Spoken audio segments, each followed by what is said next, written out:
Hey everybody, this is Jim at freechartvideos.com using time-honored techniques to understand modern markets. Just want to remind you that this video is for educational purposes only and it is not intended to be used as any form of investment advice.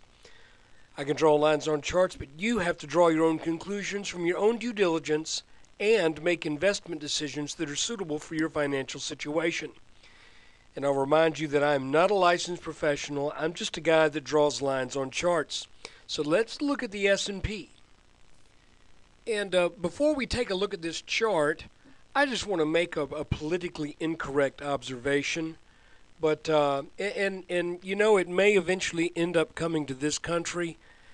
I think maybe as Americans we're spoiled, and we've grown up with the idea that it is possible to govern a country. And of course, you know, Western Europe has a tradition of relative political stability. We're an offshoot of them, despite our rocky start in revolution. For at least the last, 200 and something years, we've been able to govern ourselves. And we've had peaceful transfers of power, even when people vociferously did not like who was coming into power. I'm talking about the administrative branch and the legislative. So I just don't have a lot of patience for these countries that cannot govern themselves. They simply, it's just mob rule, it seems. And anyway, I got that off my chest. It just ticks me off when these things kick up and we have a violent reaction in the markets like we had today. But let's take a look and see what happened. Let's kill the volume bar there because it's not really doing us any good. First off, I want to say this. I had made a comment in another forum that I thought that the rising trend line had broken. But when I came back and really drew this line to the nth degree with the bottom shadows of candles and all that good stuff, we just barely traded underneath this bottom blue line in the S&P. It right now I think is being put at risk, and you know, this is another situation where kind of like we had during the Egyptian crisis, and again, just another, you know, Egypt's got a great heritage and everything, but why is it? I don't know. I guess I'm spoiled as an American. So anyway, we got all these uprisings, and the market hates this kind of junk going on. So the markets take a dive. They dove down really hard. We're going to take a really close look at it just probably on a 10-minute chart because there's a lot of interesting stuff that was going on in this. So, but you can see that this large channel that we came out of starting at 1040, and it was up on this upper end of it, then it came back down, kind of changed lanes. We have been in this right lane since December, and going along pretty good. But like I said, today was a day where the markets were really slammed down about as hard as I think they could be slammed in one trading day, and we ended up closing just barely over this support line. But let's take a closer look. Okay, here is a 10-minute chart. I've added this line because now that this broke and pulled back, it does look like there was a bearish setup going on here. And I think I mentioned this in a video a few days ago, and I didn't really go into a lot of detail because, frankly, there was a lot of noise and stuff going around, a lot of noise in the chart, rather. But what appears to be the case is that we ended up getting just a little bit wedgy here.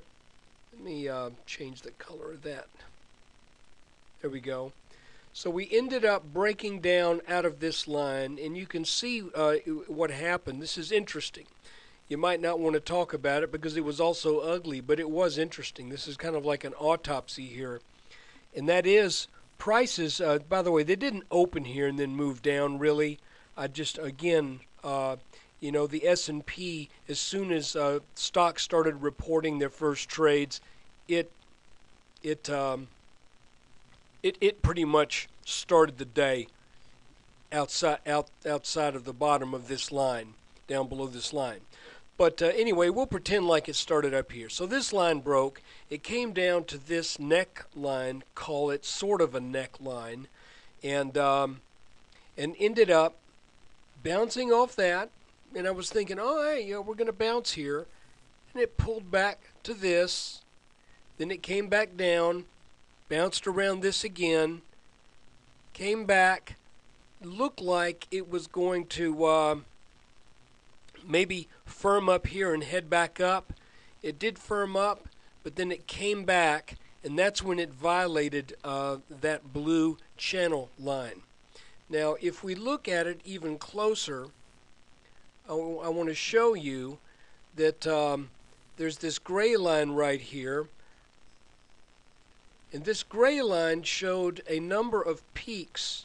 I started it here just for jollies because it lined up with this, and then it came up, back tested, broke out from that, but it looked like it was starting to head back, but it came back, sold off more, really tested the blue line, and additionally looks like it wanted to, at least at one point, it wanted to test this other purple line that was a line of horizontal resistance. So, what are we to say with all this? Well, we just, you know, unfortunately, no one can say for sure right now if this move at the end of the day is going to create a rally. Each time we have come down to this line in the past, and I can back off from it again and show you. Again, looking at the 2-hour chart, each time this blue line has been tagged, there has been a strong upwards move. So I think we need to look at the futures, see what may be in the cards. You know, I'd love to think that we're going to bounce back up and maybe form another consolidation and head back up into the mid 1300s. If this line does break, then we're probably going to be, you know, it could do another thing like it did back over here, where it just breaks and goes sideways a bit, tests 1300, maybe the 1290s. But anyway, I'm hoping at this point that there's a bounce at this line. You know, giving up over 2% in the S&P in one day used to be a pretty common thing. But here lately it has not been common, so this was a kind of an eye-opener. And so anyway, I just, you know, we've got good gains. You know, remember we started together with this, with freechartvideos.com. We started looking at these videos back when the S&P was about 200 points lower than it is now. Or at least 200 points lower than it started the day. And so we've had a nice run and have gotten a lot of things right. Right now, this is kind of at a crossroads. The chart says every time we hit this line, it bounces. But one of these times, it's not. And you know, you and I all know, we all know that. One of these days, this upper trend line is going to break. And when it does, we're going to have to kind of regroup and rethink and say, maybe even give it a little time to work things out to present something of a recognizable pattern that gives us a clearer sense of direction. But for right now, all we really got to go on is we tag this line, and I'm looking for a bounce. If we don't get the bounce, then I'm looking for a back test. And at that point, you know, probably lighten up on a lot of things.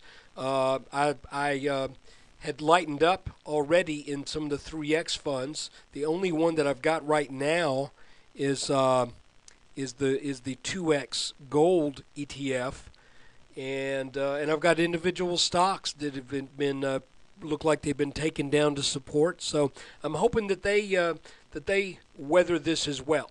So that's the S&P 500 update, and pretty rotten day. You know, I thought it was going to be bad, but I didn't know it was going to be quite as bad as it was. And it just goes to show you can't look at that little end of the day Friday rally and think necessarily that means anything. Because there are people who live in parts of the world who just cannot govern themselves. And unfortunately, we live on the same planet as they do. So we pay the price when these people can't behave. Take care, and we'll do another video tomorrow after the close, and maybe there'll be better news.